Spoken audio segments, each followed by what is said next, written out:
Ice எங்க போச்சு? சாக்கிக்கு ice எங்க? எதுவும் இல்ல, வயிற்றுள்ள போச்சா? இதுக்கு முன்னாடி என்ன சொன்ன? இதுக்கு முன்னாடி எங்க போச்சு சொன்ன? காக்கா தூக்கிட்டு போச்சு சொன்னல. காக்கா வந்து எப்படி தூக்கிட்டு போச்சு? உள்ள வந்து தூக்கிட்டு போச்சோ. அப்ப வயிற்றுல உள்ளது என்ன? மியாவ் இருக்கோ? எத்தனை? 2 3 அம்மாக்கு வந்து தரியா? மியாவ் பேசுதா?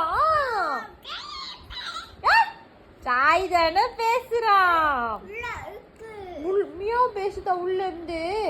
மியாவ் ஐஸ் சாப்பிட்டியா? இல்லையா?